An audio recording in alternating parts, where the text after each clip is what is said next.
அவருக்கு அதே கிளாஸ்கோ பல்கலைக்கழகம் அழைத்து கௌரவ டாக்டர் பட்டம் வழங்கி இருக்கிறது. டாக்டர் பட்டம் வழங்கிய பெற்றவர். அவரை போய் படிக்காத ஆள் என்று ஒருவர் சொல்லுகிறார் என்றால் இவர் படித்தாரா என்ற கேள்வி நமக்கு எழுகிறது. மேம்பாடு அடைய வேண்டும் என்பதற்காக கல்வி, சுகாதாரம், மருத்துவம் போன்றவற்றை வழங்கிய மனிதநேயர்களாகவும் இருந்தார்கள் என்பதுதான் நாம் நினைவிலே கொள்ள வேண்டும். இதை யாரும் பெரும்பாலும் பேசுவதில்லை. கிறிஸ்தவ மிஷனரிகள் என்று புத்தாம்புதுவிலே விமர்சிக்கிறார்கள். ஆங்கிலேயர்கள் இங்கே அந்நியர்களாக வந்தேரிகளாக வந்தார்கள், நம் செல்வங்களை கொள்ளையடித்தார்கள், நம்மை பிளவுபடுத்தினார்கள், நம்முடைய ஒற்றுமையை சிதைத்தார்கள் என்று இன்றைக்கு முறை நான் இந்த கல்லூரிக்கு வந்திருக்கிறேன். ஒவ்வொரு முறையும் நீங்கள் என் மீது காட்டுகிற அன்பை எண்ணி நான் பெரிதும் மகிழ்ச்சி அடைகிறேன். அதற்காக எனது சிறப்பான நன்றியை உரித்தாக்குகிறேன். என் மீது நீங்கள் வைத்திருக்கிற நம்பிக்கைக்கு நான் என்றென்றும் பாத்திரமானவனாக, நம்பிக்கைக்குரியவனாக இருப்பேன் என்பதை முதலில் பதிவு செய்ய விரும்புகிறேன். தம்பி வன்னியரசு அவர்களோடு பேசி கொண்டு வந்தபோது, கல்லூரியை நெருங்கும் போதுதான் சொன்னார், அழைப்புதழை பார்த்தீர்களா என்று கேட்டார். பார்க்க நேரமில்லை என்று சொன்னேன். ஐரோப்பியர் வருகைக்கு முன்பும் பின்பும் இந்திய கல்வி என்கிற தலைப்பில் நீங்கள் பேச வேண்டும் என்று சொன்னார். வரும்போதுதான் சொன்னார். பொதுவாக தலைப்பின் கீழ் பேசுகிற வழக்கம் எனக்கு இல்லை. தலைப்பு கொடுத்து பேச சொல்லி இருக்கிறார்களா என்று திரும்பவும் நான் கேட்டேன். நள்ளிரவு வரையில் மக்களோடு இருக்கிற நான், எப்போதும் பொதுமக்களை சந்தித்துக் கொண்டே இருக்கிற நான், இது போன்ற நிகழ்ச்சிகளுக்கு செல்லுகிற போது கூட கடைசி நிமிடம் வரையில் மக்களை சந்தித்துக் கொண்டிருக்கிற நான், இப்படிப்பட்ட வரம்புகளுக்குள்ளே நின்று செயல்படுவது கடினமானது. இதற்கெல்லாம் ஹோம்ஒர்க் தேவைப்படும். தலைப்பு கொடுத்து அதற்காக சில மணி நேரங்களை ஒதுக்கி புத்தகங்களை புரட்டி பார்த்து குறிப்புகள் எடுத்து மேடைக்கென தயாரித்து வந்து பேசுகிற வாய்ப்பு எனக்கு எப்போதும் கிட்டியதில்லை. 35 ஆண்டுகளுக்கு மேலாக நான் பொது வாழ்வில் இருக்கிறேன். பெரும்பாலான மேடைகளில் மேடைக்கு போன பிறகுதான் என்ன பேச வேண்டும் என்பதை தெரிந்து கொள்ளும் நிலை. அரங்கத்திற்கு நுழையும் வரையில் யாராவது வந்து என்னை மறித்து ஏதேனும் சொல்லிக்கொண்டே இருப்பார்கள். என் கவனத்தை அவர்கள் பக்கம் ஈர்த்து கொண்டே இருப்பார்கள். அதிகாரிகளிடம் பேசுங்கள், அமைச்சர்களிடம் பேசுங்கள், காவல்துறையினரிடம் பேசுங்கள் என்ற அந்த கோரிக்கைகளுடன் கூடிய பொதுமக்களை சந்திப்பதும் அவர்களுக்கான பிரச்சனைகளுக்கு முகம் கொடுப்பதும் தொடர்ச்சியாக நான் சந்தித்து வருகிற ஒன்று. ஆகவே நம்முடைய தமிழ்துறை தலைவர் அவர்கள் கூட இந்த தலைப்பிலே திருமாவளவன் என்ன பேசப் போகிறார் என்று மாணவ செல்வங்கள் எல்லாம் ஆவலோடு இருப்பதை பதிவு செய்தார். அருமை தோழர்களே, ஐரோப்பியர் வருகைக்கு முன்பும் பின்பும் இந்தியா எப்படி இருந்தது, இந்திய கல்வி எப்படி இருந்தது என்பதை பேராசிரியர் பெருமக்கள் உங்களுக்கு ஏற்கனவே வகுப்பெடுத்திருப்பார்கள். இந்த உரையிலே கூட எனக்கு முன்னர் பேசிய சதாசிவம் அவர்களும் தமிழ்துறை தலைவர் உள்ளிட்ட அனைவரும் கால்டுவெல் அவர்களை பற்றி சுட்டிக்காட்டினார்கள். இன்றைக்கு அவர் ஒரு பேசுபடு பொருளாக மாறியிருக்கிறார். அவர்களெல்லாம் ஆற்றிய பங்களிப்பை நினைத்து பார்க்கிற போது நம்முடைய உழைப்பு ஒப்பீடே செய்ய முடியாது. 24 வயதிலே அவர் பிறந்த நாட்டில் இருந்து கிளம்பி கடல் வழி பயணம் மேற்கொண்டு இந்தியாவுக்கு வந்து இங்கே உள்ள மக்களோடு மக்களாக வாழ்ந்து அந்த மக்களின் மேம்பாட்டுக்காக தம் வாழ்வை முழுமையாக ஒப்படைத்துக் கொண்டு தமிழையும் கற்று தமிழர் வரலாற்றை கற்று தமிழர் பண்பாட்டை புரிந்து கொண்டு அவர்களுக்கு கல்விதான் முதன்மையானது, இவர்கள் சந்தித்துக் கொண்டிருக்கிற இந்த அவலங்களில் இருந்து விடுதலை பெறுவதற்கு கல்வியே முதன்மையானது என்று உணர்ந்து ஆங்காங்கே பள்ளிகளை நிறுவி அனைவருக்குமான பொது கல்வியை வழங்குவதற்கு முனைந்த பொருள் கால்டுவெல் அவர்களும் ஒருவர். பிரான்சிஸ் சேவியர், ஆண்டர்சன் போன்ற பலர் ஐரோப்பிய நாடுகளில் இருந்து வந்தவர்கள். ஐரோப்பிய நாடுகள் என்றால் பல நாடுகள் சேர்ந்து ஒரு கண்டமாக இருக்கிறது நாம் அறிவோம். போர்த்துகீசியர் தான் முதலாக இந்தியாவுக்கு வந்த ஐரோப்பியர்கள்.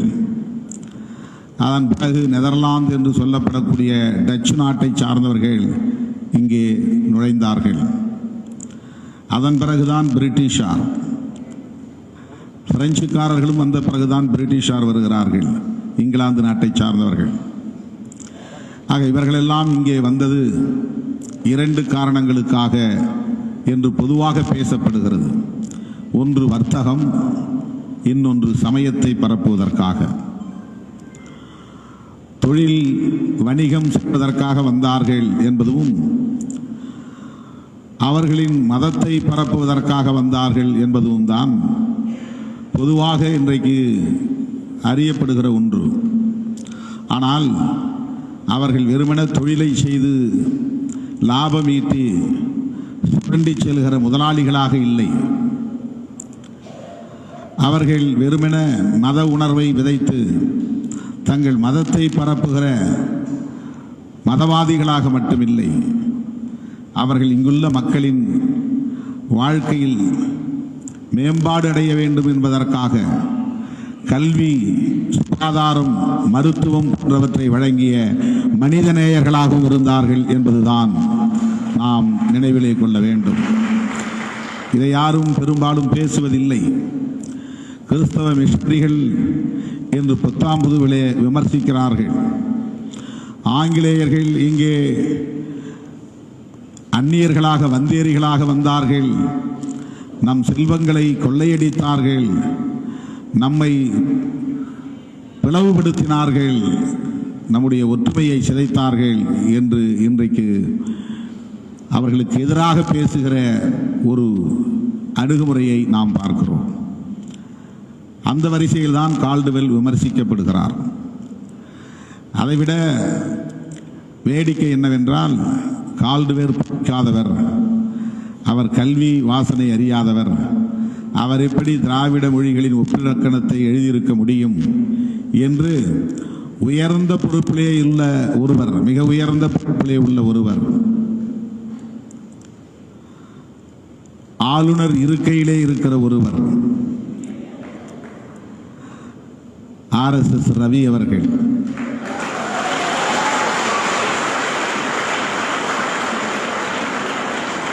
எவ்வளவு அப்பட்டமான அந்த புழுகை அவிழ்த்து விட்டிருக்கிறார். அது அவருடைய பொறுப்புக்கு அழகல்ல. இதை பேசாமல் இருக்க முடியாது. நான் தலைப்பின் கீழ் தான் பேசுகிறேன். ஐரோப்பியர் வருகை பற்றி தான் பேசுகிறேன். பேசாமல் இருக்க முடியாது. அவர் கிளாஸ்கோ பல்கலைக்கழகத்திலே பயின்றவர். ஆங்கிலம், லத்தீன், கிரேக்கம் போன்ற மொழிகளில் மாணவராக இருந்த காலத்திலேயே தேர்ச்சி பெற்றவர். அந்த மொழிகளை நன்கு கற்று தேர்ச்சி பெற்றவர் என்பது வரலாற்று குறிப்புகளில் காண கிடக்கிறது. 24வது வயதிலே பயணம் செய்து இங்கே புறப்பட்டு வருகிறார். 20 வயது ஆனாலேயே கல்யாணம் செய்ய வேண்டும் என்று அப்பா அம்மாவிடத்திலே போய் நாம் சண்டை போட்டுக் கொண்டிருக்கிறோம்.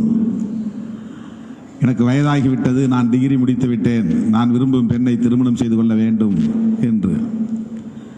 ஆனால் 24 வயதிலே எவ்வளவு பெரிய பொறுப்புணர்வோடு தொலைநோக்கு பார்வையோடு